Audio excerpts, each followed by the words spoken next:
시청자 여러분 안녕하십니까? 출발 성공투자 박민영입니다. 어제 국내 증시는 금리 인하에 대한 기대감 그리고 한미 정상회담 일정을 앞둔 기대감으로 코스피가 3,200선을 회복하기도 했는데요. 밤사이 미국의 금리 인하 기대가 약화됐고요. 한미 정상회담 결과에 대해선 오늘 시장이 어떻게 소화할지를 좀 지켜봐야 될 것 같습니다. 이 부분에 따른 오늘 장의 움직임은 과연 어찌 진행될까요? 함께 고민하면서 주요 내용들 정리해 보도록 하죠. 일단 뉴욕장의 분위기부터 살펴보겠습니다. 전체적으로 전날 잭슨홀 서프라이즈의 모멘텀이 약화된 분위기의 하루였습니다. 3대 지수 결국에는 모두 하락세에서 거래를 마치는 모습이었죠. 나스닥 지수는 사실 엔비디아의 상승세에 힘입어서 장중까지는 어느 정도의 탄력도가 지속이 됐지만 결국에는 0.2%의 하락.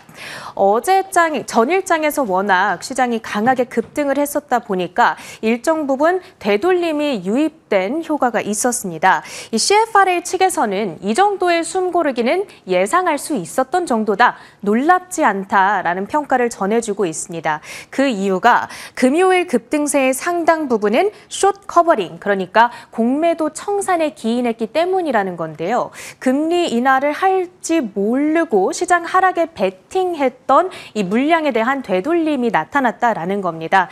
따라서 금리 인하 여부가 아주 확실해질 때까지, 그러니까 향후의 물가 데이터, 고용 데이터를 통해서 인하가 100% 확정시 될 때까지는 9월 FOMC 때까지 당분간 이러한 변동성이 유지될 수 있다라는 시각도 제시되고 있다라는 점 체크해 보셔야겠습니다. 그리고 오늘 미국 증시의 변동에 영향을 줬던 또 한 가지 요인은 이 프랑스의 정부 붕괴 가능성이 부각됐다라는 부분입니다. 최근 바이루 총리가 신임 투표를 요청했지만 야당이 불신임 의사를 표명한 상황이고요. 그러면서 정부 붕괴 가능성이 부각이 됐죠. 금융시장에도 즉각적인 영향을 줬는데 프랑스의 국채 수익률이 급등을 했습니다.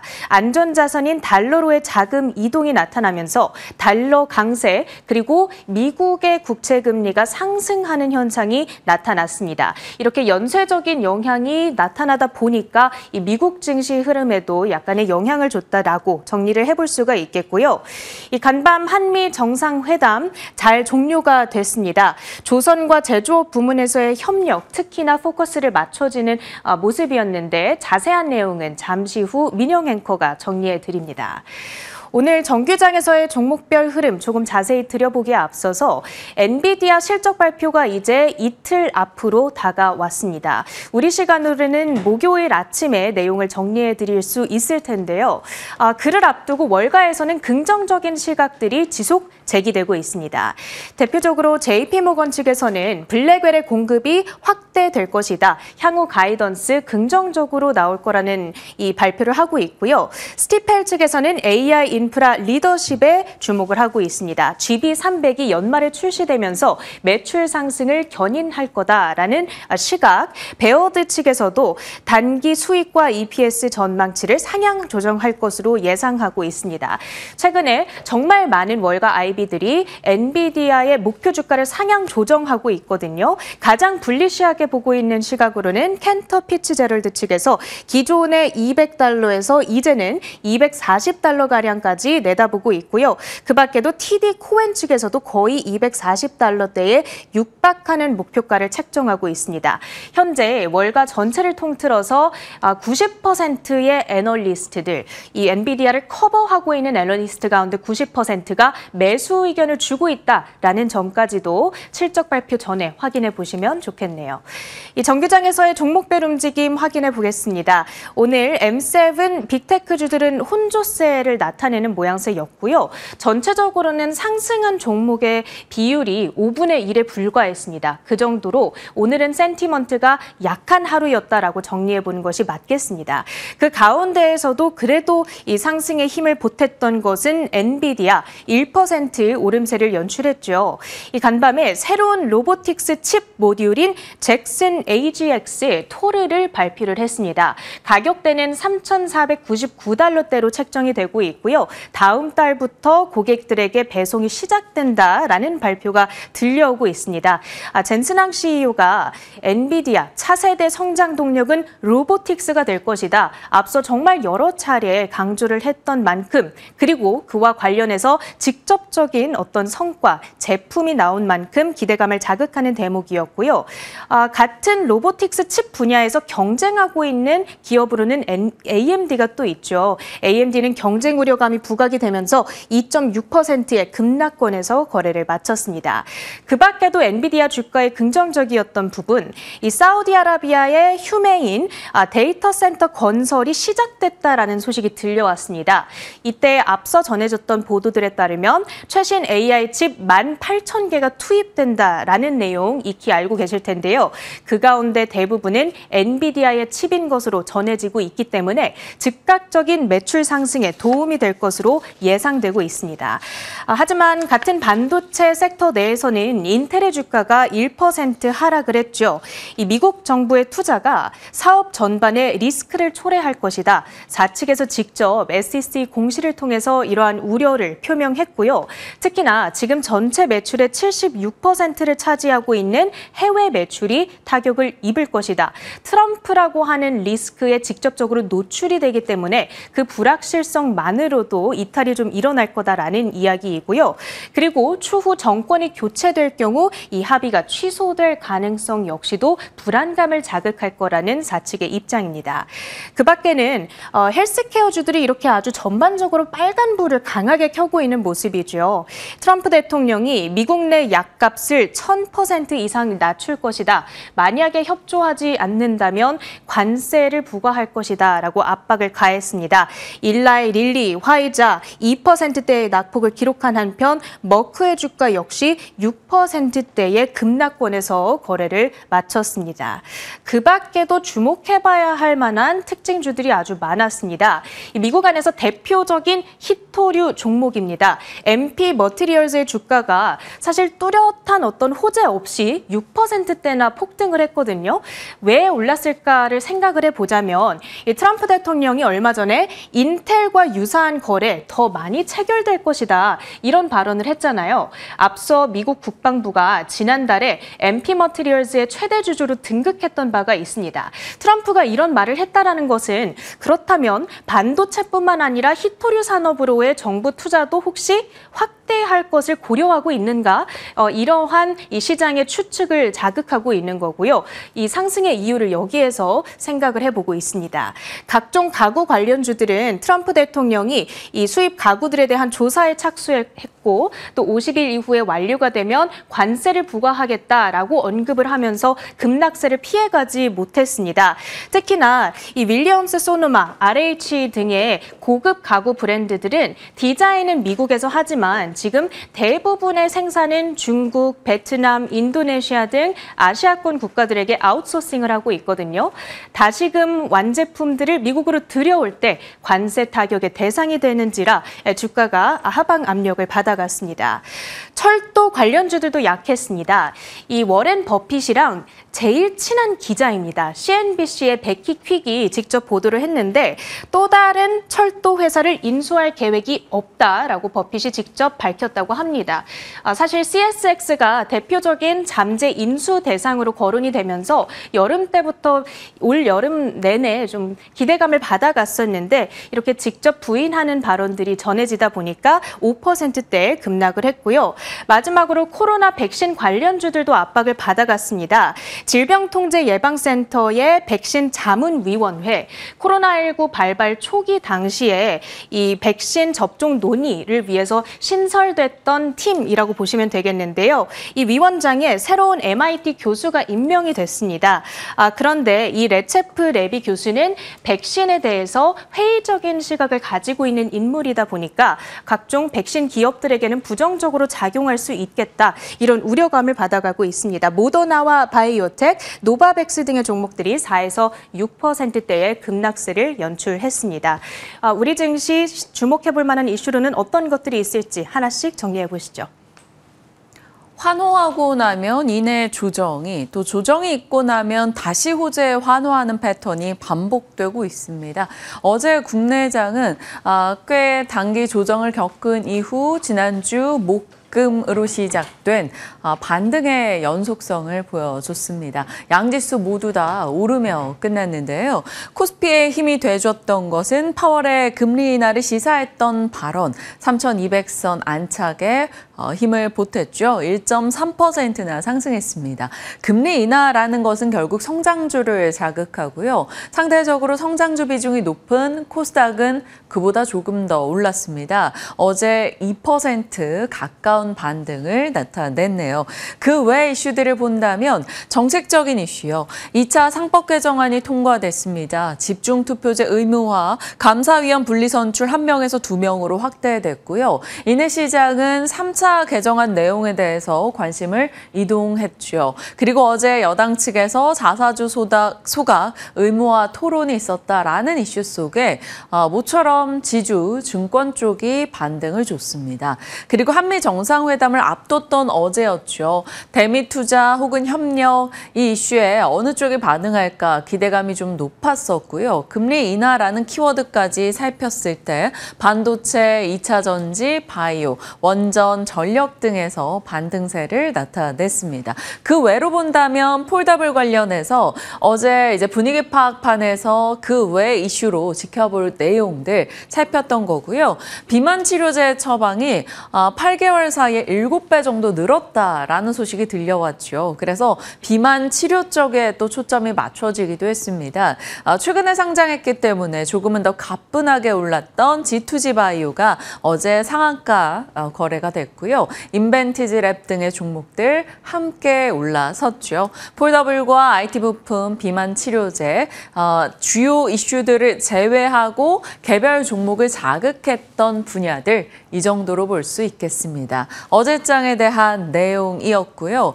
어제 가장 많은 시간을 할애해서 브리핑했던 게 바로 로봇이었었죠. 금리 인하라는 키워드, 정부의 정책 모멘텀, 그리고 앞단에서 로봇 쪽의 기대를 계속 실어주고 있는 현대차 그룹의 보스턴 다이내믹스, 그리고 엔비디아의 로봇 신경망 신제품을 공개한다라는 일정까지 살폈었고요.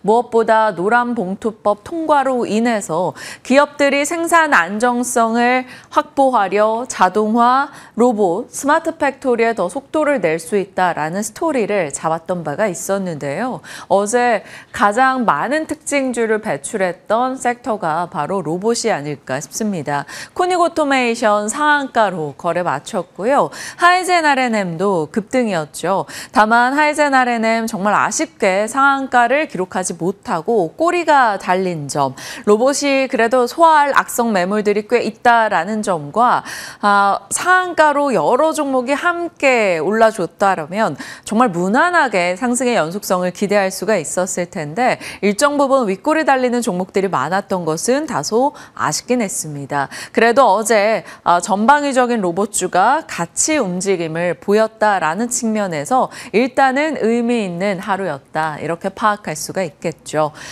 모처럼 로봇이 관심을 받긴 받았는데요. 시세의 연속성을 더 뛸 수 있을 것인가 좀 지켜봐야겠죠. 지금 노란봉투법이 통과되고 나서 정부 측에서 주 4.5일째 추진 얘기가 나오고 있습니다.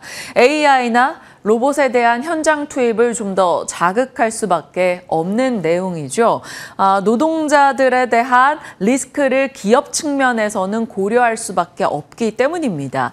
주요 기업에서는 AI와 로봇 업무를 빠르게 도입하고 있습니다. 지금 함께 두뇌 역할을 하는 AI 그리고 신체 역할을 하는 로봇 시장이 같이 커나가고 있기 때문에 기업들은 이쪽으로 엄청난 투자와 채택을 속도 내고 있는 상황인 거죠. 삼성전자, 삼성전기, LG전자, 하이닉스, 한국타이어, 현대차, 포스코, LCD현대 각 그룹에서는 관련한 사업을 빠르게 진행시키고 있습니다. 그 가장 앞단에 자리하고 있는 게 바로 현대차가 아닐까 싶은데요.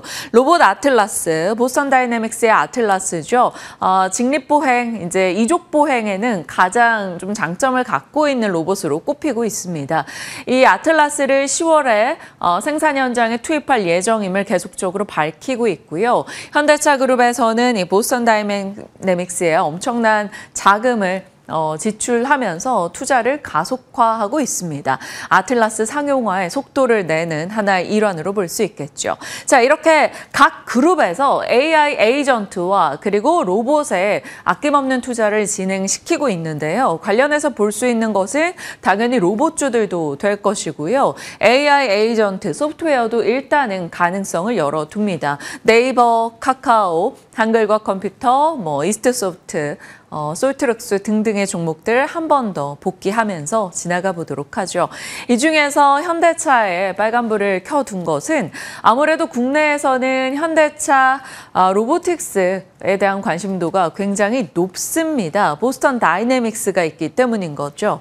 현대차, 기아, 현대모비스가 각각의 지분을 가지고 있는 HMG 글로벌, 그리고 여기에서 보스턴 다이내믹스 지분 54.7%를 갖고 있습니다. 또 현대글로비스는 보스턴 다이내믹스의 지분 11%를 쥐고 있는 상황이죠. 그래서 보스턴 다이내믹스 상장에 대한 얘기가 계속해서 나오고 있기는 한데요. 조금씩 밀리고 있습니다. 2027년도 최근의 전망은 그러합니다. 보스턴 다이내믹스와 현대차 그룹은 지금 뗄래야 뗄 수 없는 구조인 거죠. 보스턴 다이내믹스 AI 인스티튜트의 지분 같은 경우는 현대차 그룹이 거의 90%를 갖고 있기 때문입니다. 관련해서 로봇 내에서 현대차 그룹주를 같이 연결해 봐야 되는 이유가 아닐까 싶네요.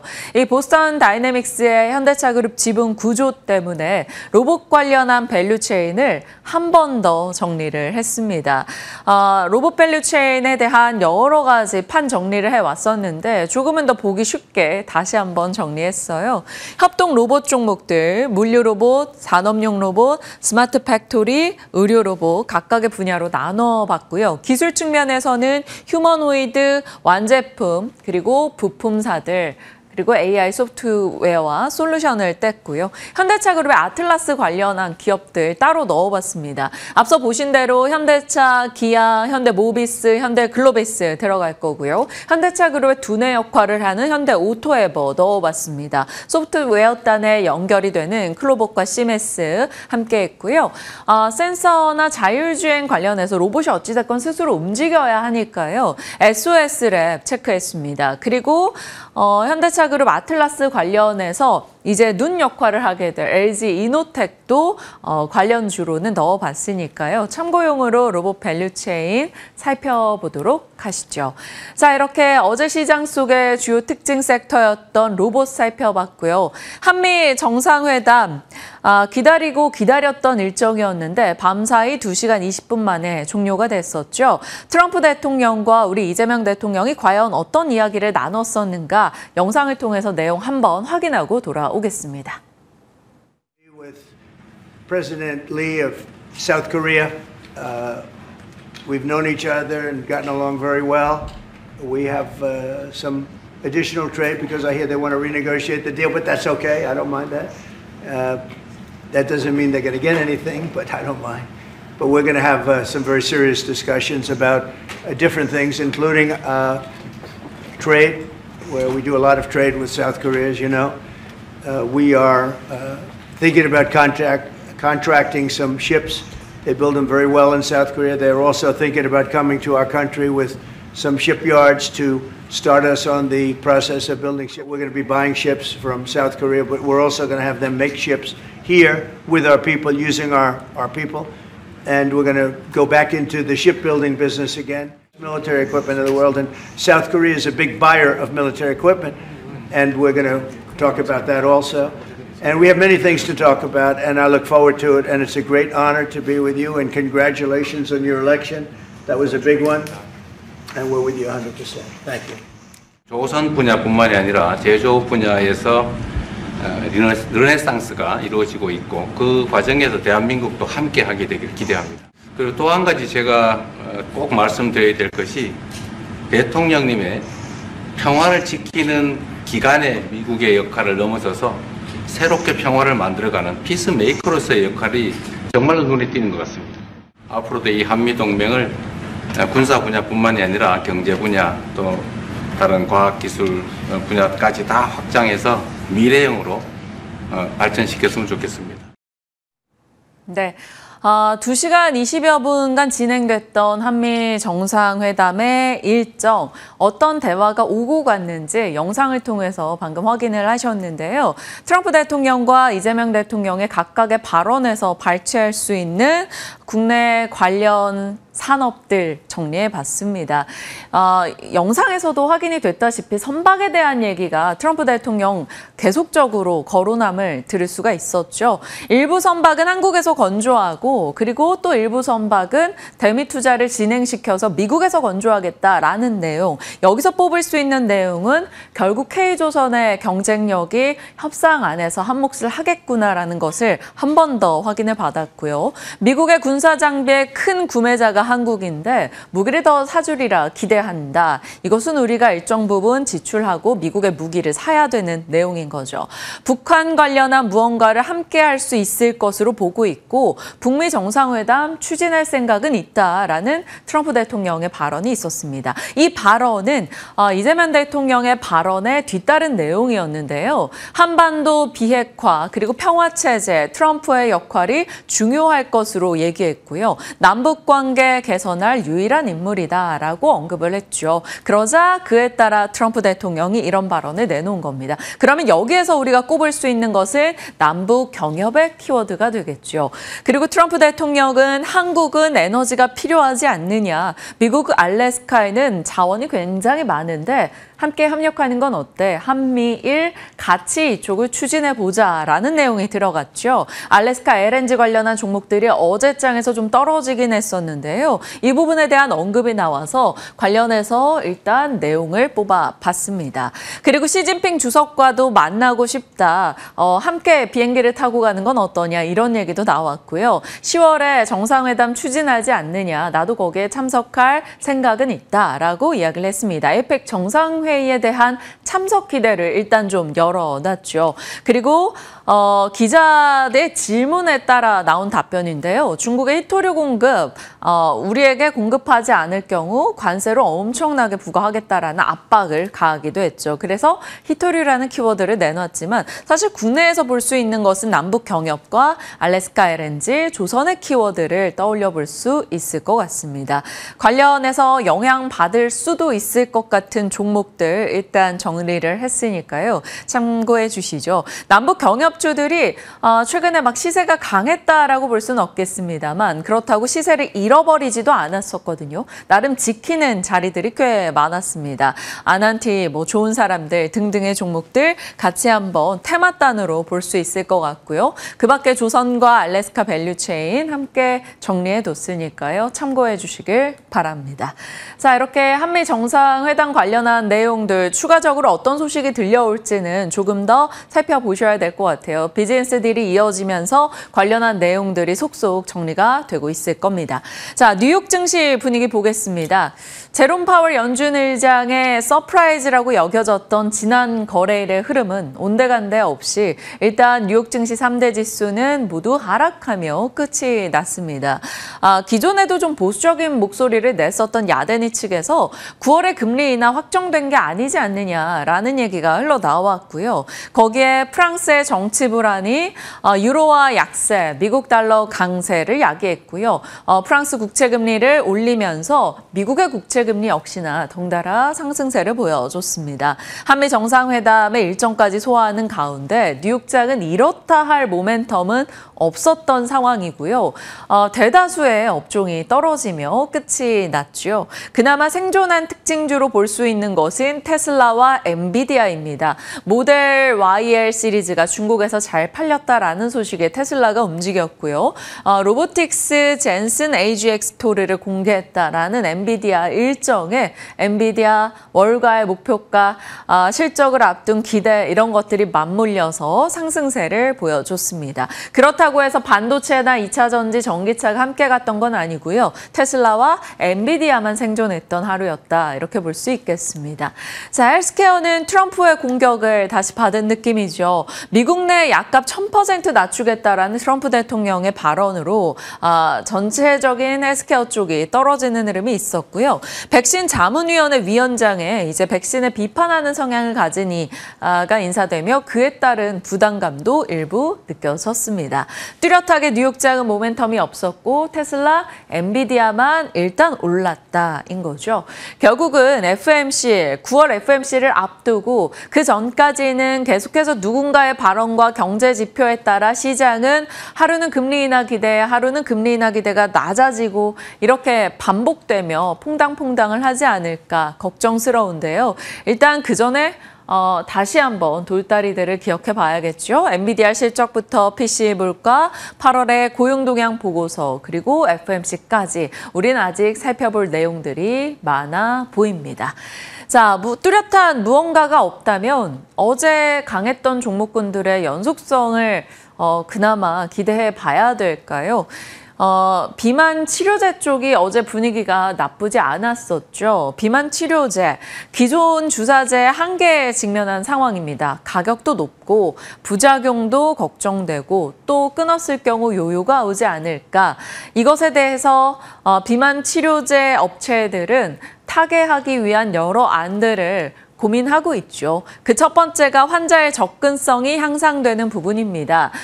일주일에 한 번씩 주사를 맞는 것에서 한 달에 한 번씩 맞는다던가 아니면 먹는 약이던가 아니면 붙이는 쪽으로요. 그 측면에서 놓고 봤을 때 장기 지속형, 경구형, 패치형으로 나눠볼 수 있을 거고요. 일라이릴의 경구형 임상에 대한 실망 이후 경구형에 대한 관심도가 살짝 줄었었다가 장기 지속형 주사제로 관심이 좀 옮겨갔었죠. 어제장 가장 강했던 것도 G2G 바이오 그리고 인벤티지랩 등이 될 것 같습니다. 이런 쪽의 시세가 계속 날지 일단은 이슈 측면으로 체크를 해보겠고요. 여러 가지 부작용도 좀 보고가 되고 있는 가운데 근감소에 대한 우려, 이것을 해결하기 위한 움직임도 같이 나오고 있습니다. 근감소증을 해결하는 데 관심을 두는 것은 비단 비만 당뇨 부작용 문제만은 아닐 거고요. 고령화나 미용 목적에서 이쪽으로는 관심도가 올라갈 수밖에 없습니다. 그 측면으로 봤을 때는 근육 보존제 임상에 대한 기대가 있는 한미약품도 GLP-1 이슈와 같이 볼 수 있는 내용이고요. 원래는 뇌혈관 장벽, 이 BBB 셔틀 플랫폼에 대해 ABL 바이오를 많이 보죠. 그런데 근육 전달체 셔틀 쪽으로도 ABL 바이오를 꼽는 증권사가 곳곳에서 나오고 있습니다. 어제 ABL 바이오 시세 자체 나쁘지 않았죠. 외국인과 기관의 동반 매수세가 유입됐던 바가 있습니다. 비만 치료제 관련한 내용들 일단 한 번 더 정리를 하겠고요. 밸류체인에 대해서는 일전에 보여드렸었죠. 찌르고 먹고 붙이고 밸류체인 내용, 헤은앵커가 과거에 정리해줬던 내용에 몇 가지 좀 덧붙였습니다. 패치형에 대해서도 시장은 가끔씩 관심을 주긴 하는데 사실 그리 그 빈도수가 높지는 않고요. 주로 장기 지속형 혹은 경구형 쪽에 시장은 관심을 뒀었죠. 장기 지속형 측면에서는 비상장이었다가 이제는 상장이 됐죠. G2G 바이오, 최근에 신규 상장주가 가볍게 가는 스타일이어서 어제장은 움직임을 보이기도 했습니다. 다만 변동 역시나 크다라는 점도 같이 기억해 주시죠. 자, 이렇게 비만 당뇨 쪽 내용들 살펴봤고요. 이제 시장의 분위기 파악하러 넘어가 보겠습니다. 시장 전체는 미국에서 그 전 거래일에 금리 인하에 너무 환호했던 것에 대한 좀 머쓱함이 드러날 정도로 금리 인하 기대가 약화됐습니다. 그래서 뉴욕 증시 3대 지수 모두 다 내렸고요.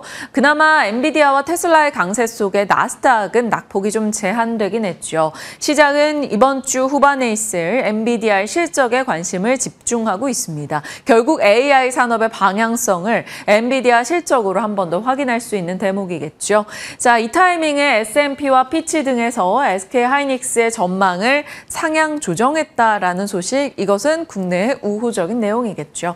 이슈 측면에서는 한미 정상회담이 있었고요. 조선, 알래스카 LNG, 남북 경협에 대한 키워드가 떠올랐습니다. 그리고 관심은 비즈니스 라운드 테이블로 이동하게 됐는데요. 국내 주요 그룹 총수와 미국 거물들이 이 자리에서 만남을 가졌습니다. 젠슨 왕 CEO와 이재용 회장의 또 포옹신도 사진에 같이 포착이 되기도 했었네요. 뭔가 좋은 소식 등이 좀 속속 전달이 됐으면 좋겠고요. 로이터의 보도에 따르면 대한항공 측에서 보잉기 100대를 구매할 수 있다. 역대 최대 규모다. 이런 내용이 보도되기도 했습니다. 자, 로봇의 이슈는 일단은 계속되네요. 엔비디아 로봇 두뇌 반도체 공개 이슈가 있었고 노란 봉투법 파장, 거기에 현대차 쪽에서 이제 파업 찬성표가 굉장히 많았다라는 소식이 부각됐습니다. 이로 인해서 기업에서 이제 스마트 팩토리 혹은 로봇의 자동화에 대한 니즈가 더 강해질 수 있다라는 얘기도 나오고 있어서 정리해봤네요. 그 밖으로는 폴더블 뉴스가 여전히 계속되고 있다. 이렇게 보겠습니다. 자, 오늘의 일정 보시죠. 국무회의 있습니다. 차관회의 내용이 이제 국회에 제출되는 시기입니다. 세제 개편안 관련한 내용이 나올지 한번 보시고요. MSCI 지수 재조정, 오늘 장 마감 이후에 이제 밝혀졌던 종목들의 편입 내용이 나오게 될 것이고요. 미국 소비자 신뢰 지수, 밤에 나오는 내용들 주목해 주시길 바랍니다. 일정에 대한 내용까지 살펴봤고요. 섹터 뉴스 들어가 볼게요. 오늘 미나앵커 방산주 한 번 더 얘기해 주신다고요? 네, 맞습니다. 이 방산주는 참 애매한 위치에 지금 놓여 있는데요. 현재 시점 방산주를 어떤 관점으로 바라봐야 할지 그 부분을 함께 파헤쳐 보도록 하겠습니다. 방산주는 지금 기회와 리스크가 공존하고 있습니다. 지금 기회부터 살펴보신다면 여전히 탄탄한 수주 잔고 그리고 실적이라는 모멘텀을 갖고 있지만 최근 들어서 러시아와 우크라이나의 종전에 대한 기대감이 반영이 됐고 또 밸류에이션에 대한 논란과 LIG 넥슨의 실적 이슈가 불거지면서 투자 심리가 잠시 위축되는 모습이 나타나기도 했었죠. 하지만 증권가에서는 앞서서 말씀해드린 것처럼 수주 잔고가 여전히 탄탄하다는 점은 여전히 긍정적인 포인트라고 짚고 있었고 지난 2021년 말에는 42조 2,283억 원 가까이 되는 수주 잔고였지만 이번에는 2배 이상 증가하면서 103조 원을 돌파했다는 데 의미를 두고 있었습니다. 시장은 이러한 기대감에 조금 더 반응을 해주고 있는 걸까요? 최근에 주가가 반등을 시도하다가 지금 횡보하고 있는 모습 나타내고 있는 만큼 현재 시점 어떤 기로에 놓여 있는 것일지 함께 살펴보도록 하겠습니다. 어쨌든 외국인은 담는다. 이 부분을 제가 한번 제목으로 달아봤습니다. 방산주들은 꺼질 듯 꺼지지 않는 불씨, 이렇게 좀 키워드를 잡아볼 수 있을 것 같은데 결국 이 불씨가 꺼지지 않는 것은 수급이 뒷받침이 되고 있다는 뜻이고 특히나 외국인 투자자들이 지속적으로 관심을 보이고 있다는 건데요. 어제도 마찬가지로 코스피 시장에서 외국인 투자자들은 이렇게 대표적인 방산주들을 담는 모습을 기록했습니다. 그리고 그 안에서 약간의 변동성이 생겼다 그 전까지는 이 방산주 내에서 현대로템을 담았다면 이번에는 한화에어로스페이스 그리고 한국항공우주 쪽으로 관심을 돌렸다는 건데요. 지금 어제 같은 경우에는 이제 원전에 대한 호재가 또 불거지면서 그쪽에 대한 기대감에 수급이 많이 몰렸지만 그 안에서도 한화에어로스페이스와 한국항공우주가 탑10 리스트에 포함이 됐다는 점은 어느 정도 의미를 갖고 있다고 볼 수도 있을 것 같습니다. 그리고 종목별로 살펴보더라도 최근 들어서 외국인 투자자들이 지속적으로 매수를 하고 있기 때문에 그 부분도 체크포인트가 되겠습니다. 방산주들은 그러면 결국 끝난 것일까 아니면 더 간다는 것일까 이 두 가지 사이에서 갈팡질팡 마음이 움직이죠. 지금 증권가에서 눈여겨보고 있는 이벤트가 한 가지가 있는데 바로 9월 초에 예정이 되어 있는 폴란드 국제방위산업 전시회입니다. 이게 엄청나게 큰 의미를 갖고 있는 것은 아니지만 그동안의 패턴을 확인해 본다면 이 전시회 자체가 MOU를 체결하는 데 의미가 있었고 이제 계약까지 가는데 징검다리 역할을 해주는 그러한 이벤트였기 때문에 아예 놓치기는 아쉬운 이벤트라고 살펴볼 수가 있겠는데요. 이번에 한화에어로스페이스와 하나시스템, 하나오션 같은 한화그룹주들 모두 다 참가할 것으로 예정이 되어 있고요. 현대로템과 한국항공우주, 풍산 등도 함께 참가할 것으로 보입니다. 그래서 여기서 어떠한 이슈 플로우가 새로 생겨나는지 그리고 어떠한 MOU 계약 체결 소식이라든지 이러한 새로운 이슈가 불거진다면 다시금 주가 주가에 영향을 줄 수 있기 때문에 함께 살펴보실 필요 있어 보입니다. 따라서 업계 전문가들은 이번 조정이 단순 피로감 그리고 테마성 매수의 한계를 확인하는 차원이었고 실적과 수출 중심의 옥석 가리기가 시작될 것으로 전망이 된다고 말을 했는데 그만큼 이제 이벤트성에 반응을 할 수 있지만 그 안에서도 옥석 가리기가 굉장히 중요하다는 점 그리고 이번 이 전시회를 통해서 실적이라든지 수출에 대한 기대감을 한껏 더 끌어올리는 기업이 있다면 그쪽으로 수급이 옮겨갈 수도 있다는 점을 시사하고 있었습니다. 따라서 MSPO 전시회에서 성과가 나거나 대규모 계약 여부를 확인하면서 방산주의 새로운 변곡점이 생길 수 있다는 점을 눈여겨보자라는 코멘트 확인해 보셔야겠습니다. 종목별 의견 살펴보겠습니다. 이제 대표적인 방산 기업들을 향한 증권가 그리고 업계 전문가들의 한마디를 요약해 봤는데요. 하나그룹주들 살펴보시면 우선 한화 에어로스페이스 쪽으로 최근 들어서 관심도가 매우 높아지고 있더라고요. 살펴본다면 K9 자주포와 천무, 다연장 로켓 등 해외 수출 잔여 물량을 고려했을 때 이익 증가 기조는 이어질 것이라는 코멘트가 제시되고 있었습니다. 그리고 한화오션 같은 경우에도 이제 8조 원 규모의 폴란드 잠수함 도입 사업인 오르카 프로젝트를 중심으로 해서 앞으로 수주전이 기대가 된다라는 코멘트 살펴보셔야겠고요. 하나시스템 같은 경우에도 드론과 관련해서 위성이라든지 안티드론 시스템 등 첨단 방공 체계와 관련해서 기대감을 갖고 있는 만큼 이 하나그룹주들을 향한 기대감과 여러 가지 긍정적인 말들이 지속적으로 나오고 있다는 점 현재 시점에서 살펴보셔야겠습니다. 나머지 현대로템 그리고 한국항공우주, 풍산, LIG 넥스원도 정리를 해봤는데 우선 제가 빨간색으로 박스를 쳐놓은 이 하나그룹주들 쪽으로 관심도가 높아지고 있는 만큼 이쪽은 잠시 뒤에 살펴보도록 하겠고요.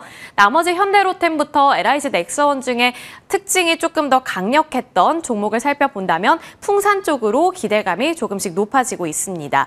이 K2 전차 2차 계약에 따른 추가 탄약 공급 기대감이 높아지고 있는 건데 우선 폴란드가 우리나라 K방산의 큰 손으로 여겨지고 있는 만큼 유럽 진출의 교두보로 여겨지고 있고 K2 전차가 이제 계속해서 인기가 높아진다면 풍산 쪽으로도 실적 반등 기회가 높아질 것이라는 내러티브가 생기고 있는 겁니다. 따라서 풍산의 주가도 앞으로 조금 더 반응을 해줄 수 있을지 살펴보시면 좋을 것 같습니다. 이렇게 종목별로 살펴봤고요. 이제 한화와 관련해서 조금 더 자세하게 살펴보겠습니다. K방산의 활약에는 한화가 중심을 잡고 있고 최근 들어서는 이 한화그룹이 하나가 되기 위해서 여러 가지 모습들을 보이고 있고 또 그에 대한 긍정적인 말들이 많이 나오고 있기 때문에 주목해 볼 만하다 이렇게 좀 정리를 해볼 수 있을 것 같습니다.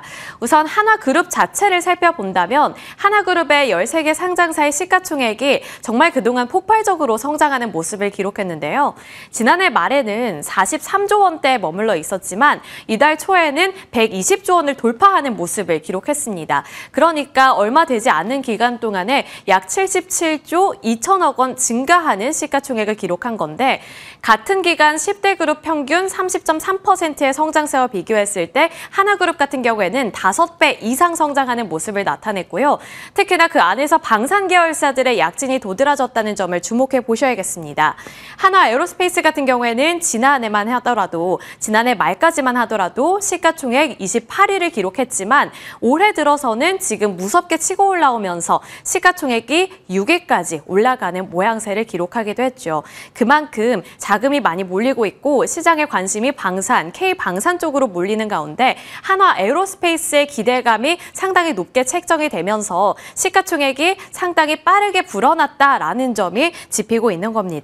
그리고 한화오션 같은 경우에도 시가총액 기준으로 살펴본다면 2023년에는 3조 원대에 머물러 있었지만 올해 들어서는 34조 원대까지 돌파하면서 10배 이상의 성장세를 정말 짧은 시간 내에 이뤄냈기 때문에 이번에 폭발적인 성장세가 과연 부담으로 작용이 될지 아니면 잠시 눌림목이었다가 다시 한번 9월 달에 예정이 되어 있는 이벤트를 기점으로 해서 다시금 새로운 이슈에 반응을 해줄지 이것이 굉장히 중요해 보이는 시점입니다.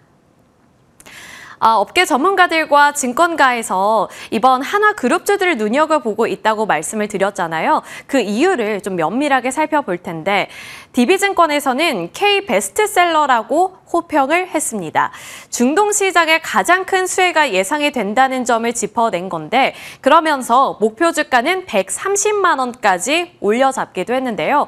그 이유는 이렇습니다.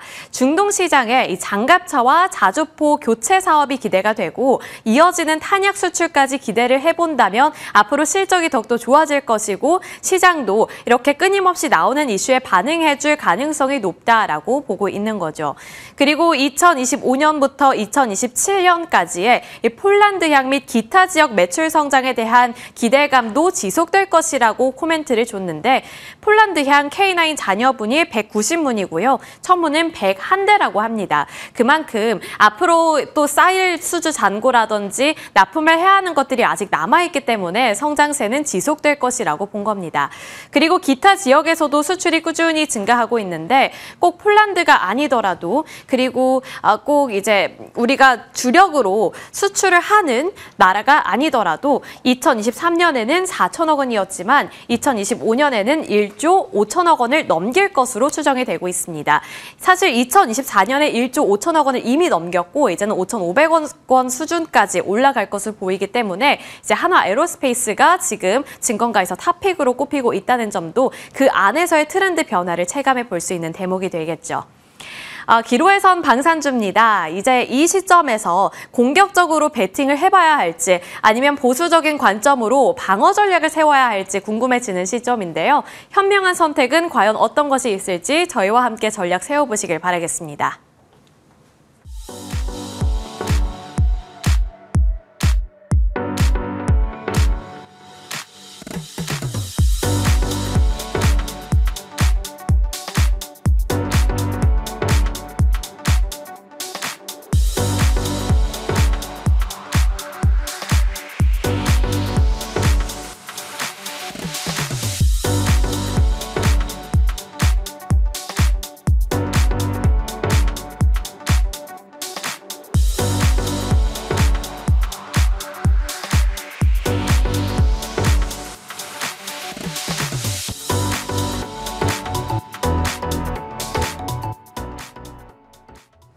네, 시장에 대해서 소화할 내용들이 밤사이 많이 쏟아졌습니다. 어떻게 판단하고 전략을 다듬어야 될지 두 분과 이야기 풀어가 보도록 할게요. 김진만 위원님, 김태선 본부장님과 함께합니다. 어서 오세요. 안녕하세요. 네, 안녕하세요. 안녕하십니까. 어제까지 시장 분위기 좋았는데요. 금리 인하 기대도 있었고 한미 정상회담에 대한 기대도 전방위적으로 좀 퍼졌었고요.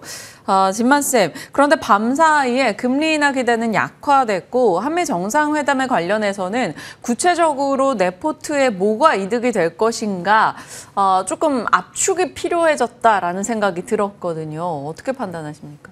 일단은 한미 정상회담 관련돼서는 그래도 생각보다 우호적으로 끝난 것 같습니다. 전체적으로 분위기 자체는 꽤나 이제 밝은 분위기에서 마감이 되었는데 일단은 뭐 관련돼서 여러 가지 이슈들이 계속적으로 나올 거고 아마 이제 한국도 9시 이후에 나온 여러 가지 정부의 발표, 그다음에 각국 기업들에서 내온 보도자료까지 포함을 해서 아마 굉장히 기사들이 많이 쏟아질 겁니다. 그래서 여러분들 그 기사에 대해서 취사 선택을 잘할 필요가 분명히 있다라고 생각을 하고 있는데 뭐 여태까지 나온 코멘트로 봤었을 때 의외로 조선과 그다음에 원전 쪽에서는 그렇게 큰 내용은 없는 것 같고요. 뭐 추가적인 이슈가 후발적으로 나오겠지만 의외로 또 이제 대북 정책 관련된 코멘트가 생각보다 많이 나와가지고 관련돼서 오늘 만약에 이제 수급 한쪽만 보겠다라고 하시는 분들께서는 오늘 하루는 뭐 대북 관련된 코멘트를 조금 집중해 볼 필요가 있다라고 얘기를 하면서 이후에 이제 에이펙 정상회담까지 트럼프가 참석 의사까지 밝혔기 때문에 이제 지금 현재 8월 말부터 10월까지 해서 다시 한번 재료가 추가적으로 투입되는 거니까 일단 만약에 관련돼서 내용에 정책적인 서프라이즈를 따진다라고 하면 이제 대북 쪽만 어닝 서프라이즈가 확실하게 나온 거고 나머지는 추후에 나올 기사들을 지켜보면 좋을 것 같다 이렇게 말씀을 드리려고 하고요. 일단 뭐 시장 보시게 되면은 전체적으로 봤었을 때 8월 말에 있었던 여러 가지 강한 이슈들, 즉 이제 잭슨홀 미팅, 그다음에 한미 정상회담, 그다음에 이제 목요일 날 있을 엔비디아 실적 발표 중에 두 가지는 어느 정도 긍정의 시각으로 진행이 된 건 맞습니다만 관련돼서 내용에 대해서 팩트 체크가 필요한 부분들이 분명히 있는데 금리 인하에 대해서 먼저 코멘트를 드리면 금리 인하가 파월이 할 수도 있다라고 조금 이제 비둘기적인 발언을 한 거지 금리 인하를 하겠다고 못을 박은 건 아닙니다. 그만큼 데이터가 어떻게 나오는지 여부에 따라서 얼마든지 매로 바뀔 수도 있다는 그런 포인트로 말씀을 드리면서 9월 초에 있을 물가지표나 고용 데이터들이 어떻게 나오는지 여부가 굉장히 중요하다라고 말씀을 드리면서 9월 데이터를 까봐야지만 결과값이 나오니까 너무나 큰 기대를 할 필요는 없다라고 말씀을 드렸고 사실 미국 시장도 금요일에 상승세를 이어가지는 못했던 부분들 그다음에 유동성 지표인 코인 쪽에서 조금 이제 자금들이 유출되는 부분들 그다음에 실실현 매물을 내놓고 싶어하는 그런 부분들이 포착이 됐으니까 이런 부분들 체크를 잘 하시면 좋을 것 같고 일단은 국내 같은 경우 어제 마찬가지로 어제 상승을 누리셨던 분들은 금요일 날 베팅을 하셨던 분들이 어제 상승을 누렸다라고 저는 생각을 하고 그만큼 이제 소문난 잔치에 먹을 게 없었던 게 월요일 시장인데 화요일 오늘 같은 경우에는 그래도 또 한 번에 국내 여러 가지 재료들이 공급이 되면서 상한가 가는 섹터가 우선적으로 나오는 여부를 잘 체크를 하시면 충분히 오늘부터 이제 수요일 오전까지는 전체적으로 괜찮을 거다라고 말씀을 드리면서 지금 현재 시장 자체는 뭐 20%, 30%의 높은 수익률보다는 5%에 만족하는 그런 수익률을 조금 이제 기대 수익률을 가지고서 시장에 임하는 게 좋을 것 같아 말씀을 드리도록 하겠습니다. 네, 시장에 대한 내용 시황관 살펴주셨습니다. 조금은 진정하면서 그렇다고 너무 걱정할 거리 없이 시장 대응해 보도록 할게요. 김태성 본부장님은요? 네. 일단 금리 인하에 대한 여러 가지 지금 의견의 차이가 있는 거죠. 9월달 인하에 대해서는 기정사실화되어 있지만 그렇지만 이제 그 이후에 과연 몇 번 더 할 것이냐 그리고 얼마만큼의 폭으로 인하를 할 것이냐 이 부분에 대해서는 굉장히 많은 의견들이 엇갈리는 것 같습니다. 그러면 금리 인하 기대감을 안고 움직였었던 가장 대표적인 업종이 뭔가 했었을 때는 딱 두 가지가 떠오르죠. 우리나라 업종에서는 첫 번째로는 2차 전지, 두 번째로는 제약바이오, 세 가지가 있겠네요. 하나는 더 보면 증권주.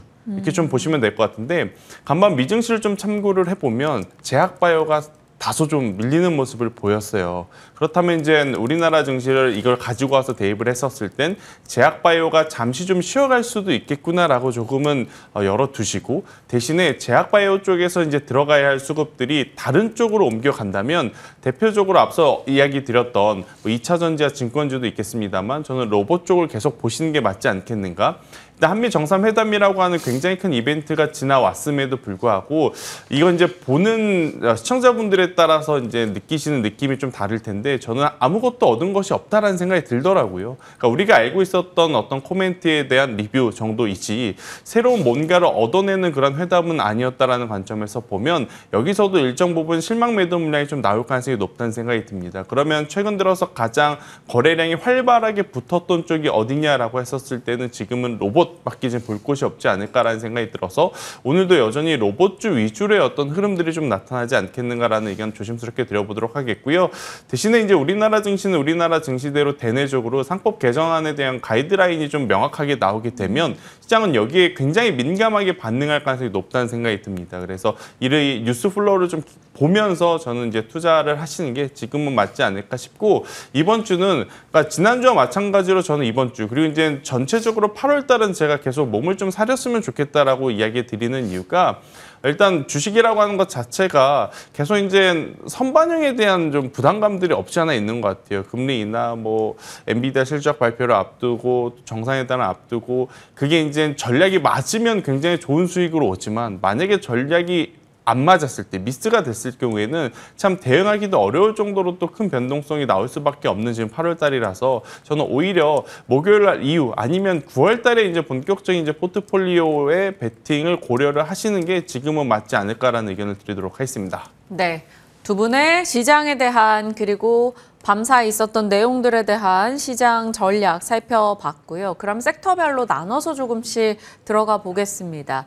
금리 인하라는 키워드에서 물론 금리 인하 기대가 조금 약화되고 있기는 합니다만 그래도 하반기에 금리 인하에 대한 키워드를 저희가 계속 가져갔을 때 바이오에 대한 시각을 어떻게 해야 될까라는 고민들을 많이 하시는 것 같아요. 어제는 사실 알테오젠도, ABL도, 리가캠도 좋기는 했었습니다. 비만 치료제 쪽도 좋았고요.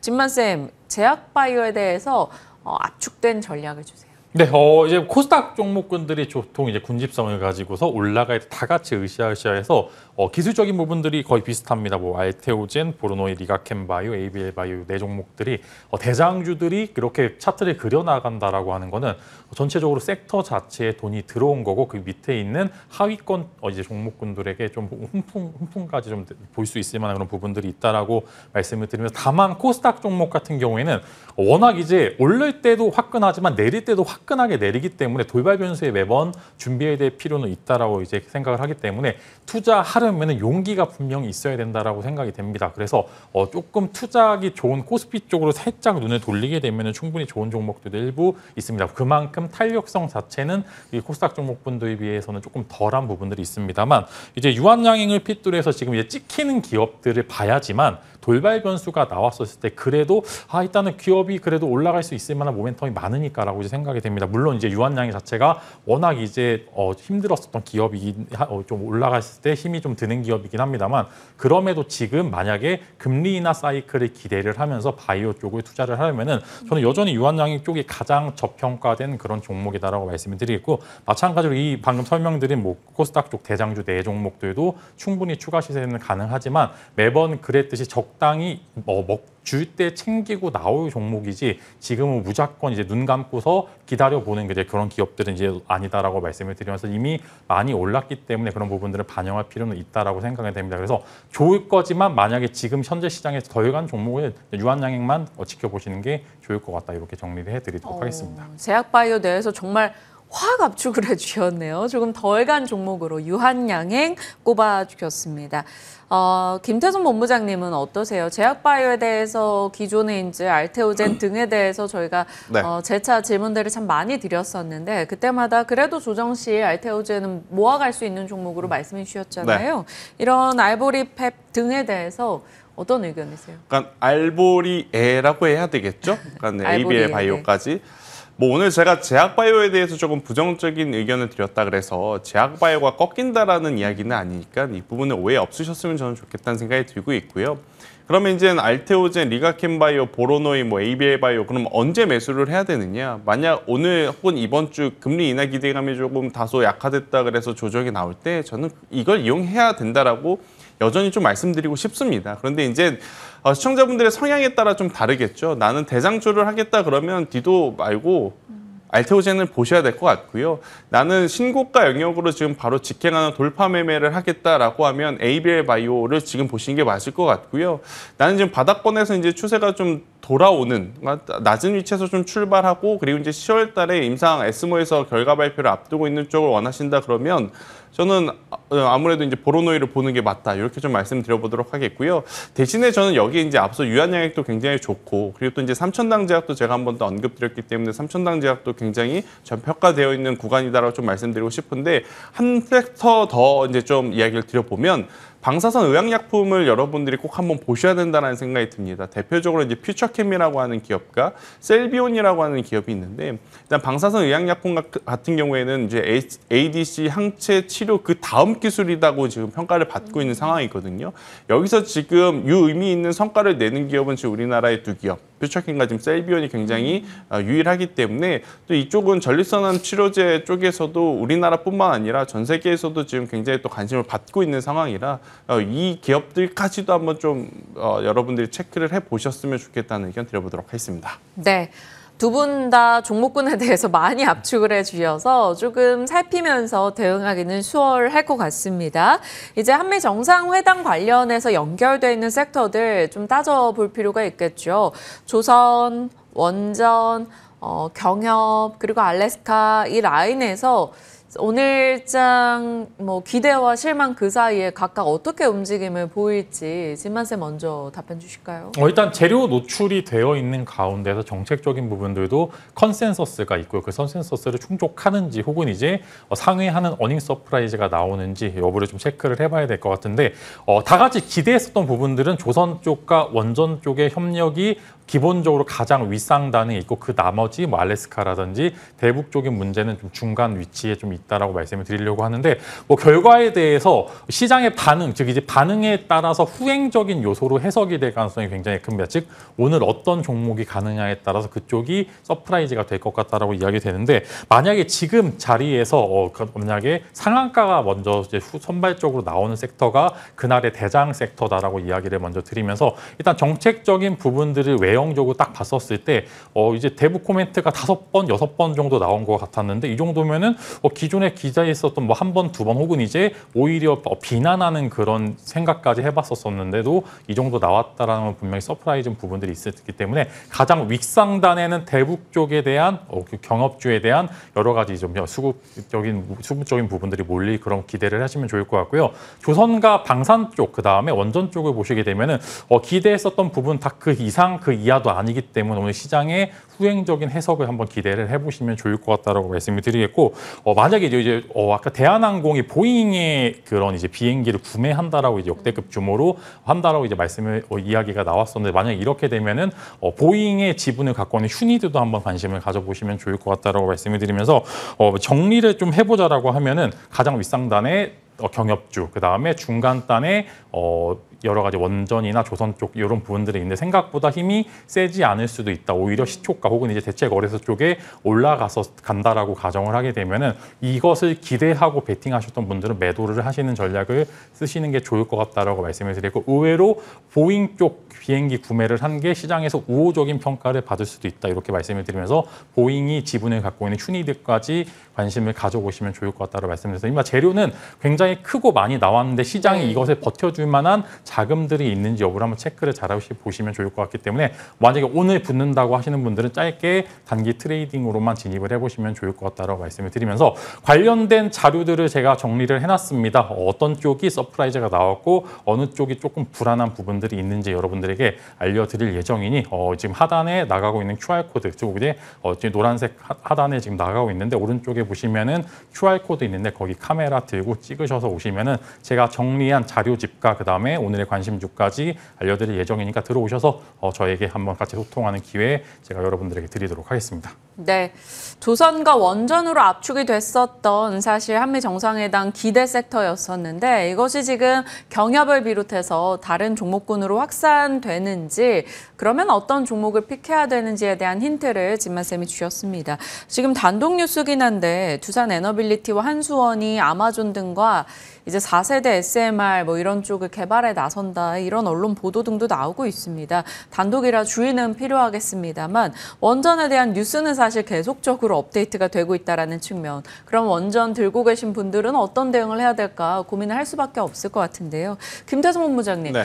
그 한미 정상회담 속에서 조선, 원전, 경협, 알래스카 등에서 김태성 본부장님의 픽은 무엇입니까? 일단 저는 제가 기대한 것만큼 뭔가 성과가 나온 것이 없어서 저도 이제 경협주에 대한 단기 트레이딩이 가장 지금 좋지 않겠는가라는 좀 생각을 하고요. 대신에 이제 조선과 원전이냐라고 이제 만약 이분법적으로 물어보시면 그래도 조선 쪽이 더 현실성 있다라는 생각이 듭니다. 조선은 콕 집어서 트럼프 대통령이 한국 잘한다라는 이야기를 했고 또 이걸 이제 본인들이 이용을 하겠다라는 이야기를 좀 하는 이야기들이 있었기 때문에 조선 쪽이 오히려 또 안전하게 투자를 할 수는 있지만 최근에 변동성을 또 감안을 하면 원전 쪽이 변동성은 더 강한 모습을 좀 보이는 것 같아요. 그래서 안전함을 원하신다면 조선주들에 대한 조정을 기대를 하시는 게 맞을 것 같고요.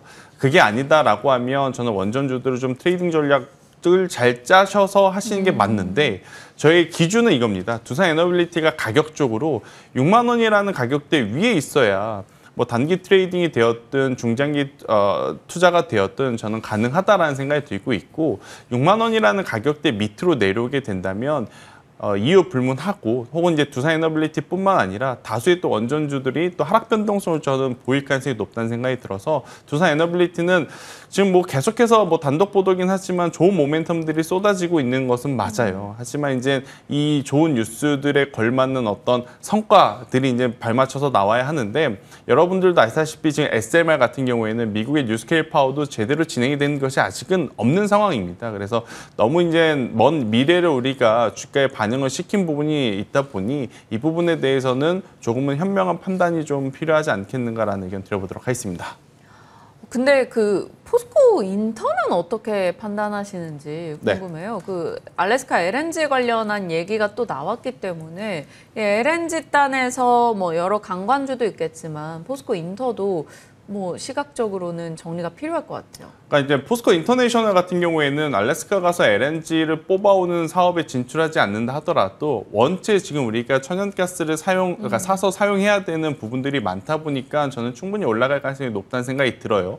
하지만 이제 알래스카 LNG 관련 또 간관이라든지 이런 철강 일부 몇 종목군들 같은 경우에는 저는 조심하시는 게 좋다는 생각이 듭니다. 우리나라 정부에서도 일전에 이미 사업성에 대한 고민을 좀 해봐야 된다라는 이야기들이 좀 나왔었거든요. 그래서 만약 진출을 해서 따라갔는데 이게 이제 플러스 되는 사업이 아니라 마이너스 되는 사업이라면 주식하는 입장에서는 굉장히 또 곤혹스러운 현상들이 좀 나타날 가능성이 높아서 포스코 인터내셔널은 괜찮지만 다른 쪽 같은 경우에는 조금은 이제 단기적으로 이제 테마로 접근을 하시는 게 맞지 않겠는가라는 의견 한번 드려보도록 하겠고 여기서 이제 확률을 좀 더 높이시려면 미국 쪽에 공장 가지고 있는 넥스틸, 휴스틸 이쪽에 이제 저는 집중을 하시는 게 맞지 않겠는가라는 의견 드려보도록 하겠습니다. 네.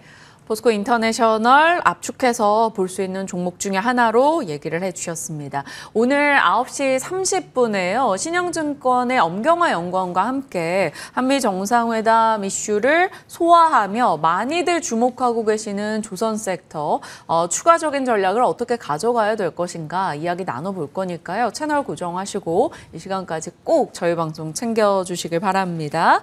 자, 한미 정상회담에 대한 내용들 소화했고요.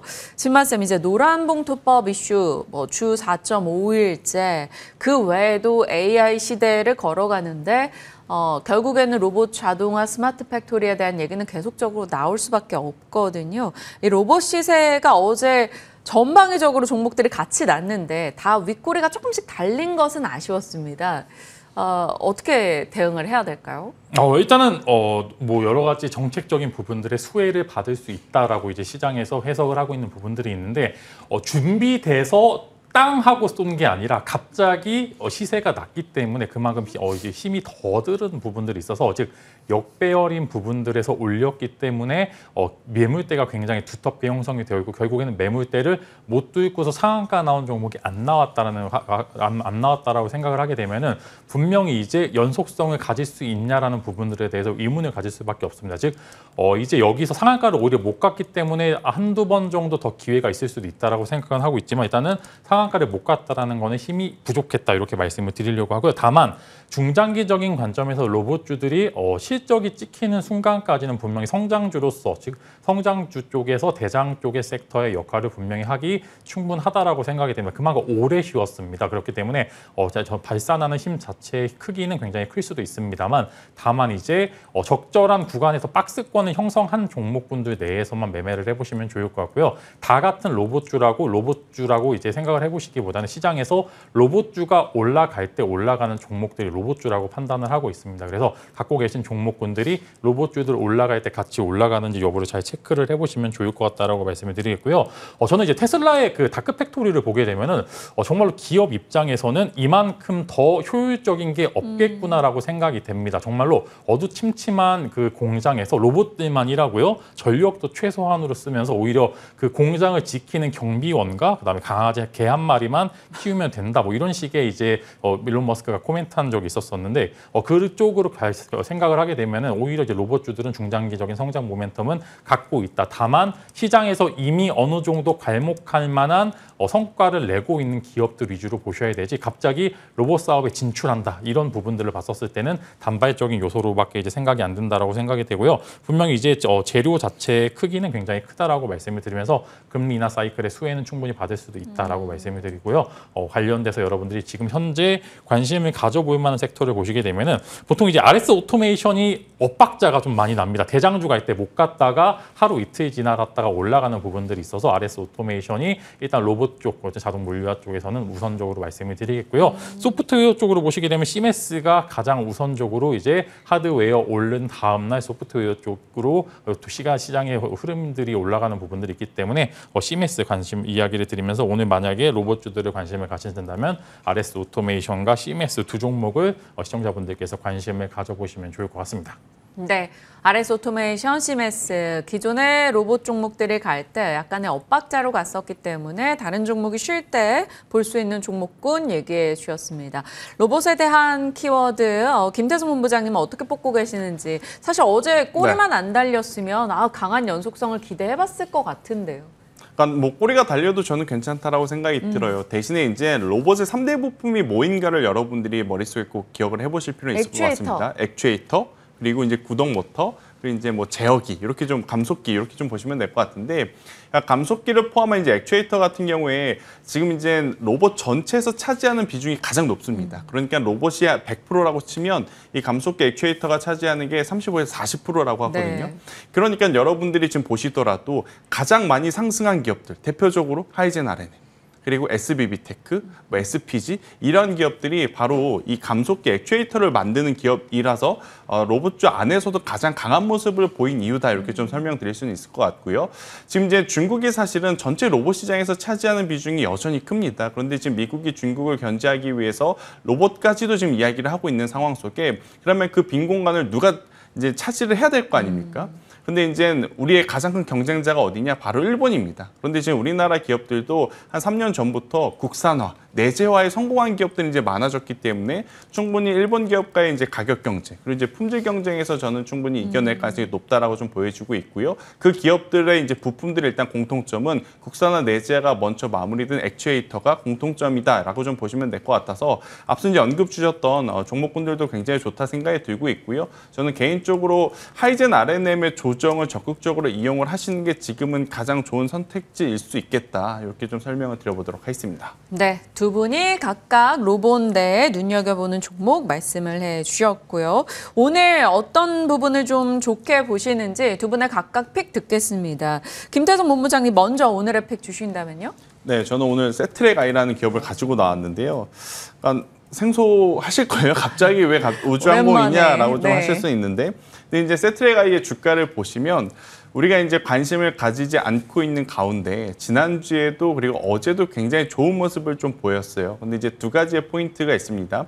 그러니까 저궤도 위성이라든지 중소형 위성이 지금 엄청나게 많이 발사되고 있는데 여기에 가장 많은 점유율을 가지고 있는 게 세트랙 I라고 좀 보시면 될 것 같고, 두 번째, 여기서 이제 쏘아올린 위성을 가지고 무엇을 하느냐, 지금 우리나라 사진을 계속 찍으면서 보안이라든지 아니면 토지 쪽이라든지 이쪽에 대한 영상 데이터를 판매를 하는데 이게 굉장히 잘 팔린다라고 합니다. 그렇기 때문에 그동안에 이제 가장 큰 부진은 뭐였냐면, 우주항공 관련 기업들의 이제 가장 큰 부진은 쏘아올린 건 쏘아올리는 건데 뭔가 매출을 낼 수 있는 킬러 컨텐츠가 없었다였는데, 네. 지금 이제 세트랙 아이 같은 경우에는 이 부분을 깔끔하게 지금 해소를 시키면서 주가까지도 움직이고 있어서 저는 오히려 남들이 보지 않을 때, 남들이 보지 않다 그래서 거래량이 없던 것도 아닙니다. 그러니까 보실 사람들은 다 보고 있다라는 것을 의미하고 있어서요. 저는 세트랙 아이 현재 구간에서 48,000원이라는 가격대 밑으로만 내려오지 않는다면 7만 원이라는 가격대까지 목표를 잡고 조금은 길게 보셔도 괜찮지 않겠는가? 우주항공 같은 경우에는 사실 많이 거론이 됐지만 연속성이 좀 없었어요. 그러니까 연속성이 없었지만 지금 세트랙 아이는 뭔가 이제 확실한 명분을 좀 보여주면서 올라가고 있어서요. 저는 7만 원까지 꼭 쥐고 가셔도 괜찮은 기업 중에 하나다라고 설명드리겠습니다. 남들이 관심을 갖지 않을 때 그래도 거래가 차곡차곡 진행 중인 세트랙 아이 살펴볼 수 있는 내용 살펴주셨네요. 김태성 본부장님의 종목이었고요. 진만 쌤은 어떤 종목을?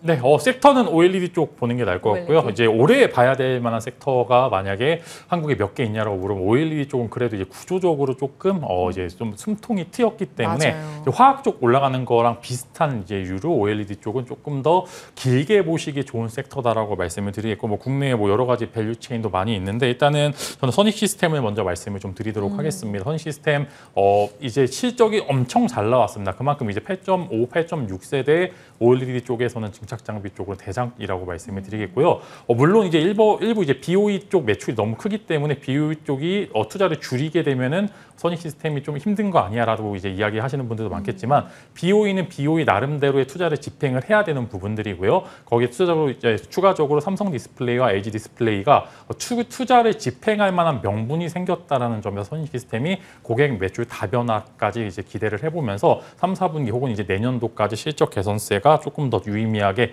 나타날 수 있다 이렇게 말씀을 드리면서 OLED 쪽은 아직은 개화기 초기 이제 섹터 자체에 돈이 들어놓고 그 이슈를 잘 소화하고 있는 과정에 있다라고 말씀을 드리면서 OLED 쪽 관련주들을 한 번 정도 뭐 또 소과라고 이야기하실 수도 있겠지만 지금은 그래도 OLED 쪽에 꽤나 좋은 이제 다음 분기, 다다음 분기 기대감들이 반영이 되고 있다 이렇게 말씀을 드리면서 OLED 쪽 차픽으로 선익 시스템을 말씀을 드리도록 하겠습니다. 네, 두 분의 각각의 종목 살펴봤고요. AS 살짝 가져가 볼까요? 진만쌤 그동안 말씀 주셨던 종목들 중에서 몇 종목을 추려봤습니다.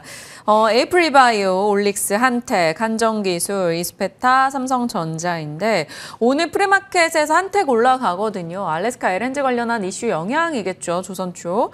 한택 보유자분을 위해서 어떤 전략을 주실지. 한택이 좀 움직임이 거칩니다.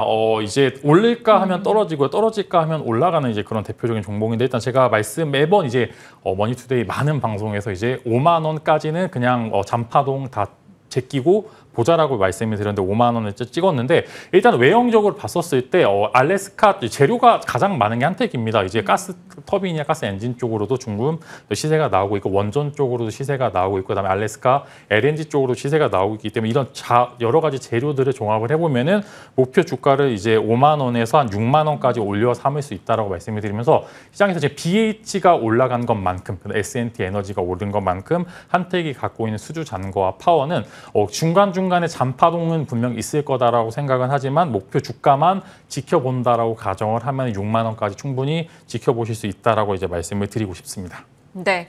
한택 살펴주셨고요. 김태성 본부장님 안 여쭤볼 줄 알았죠?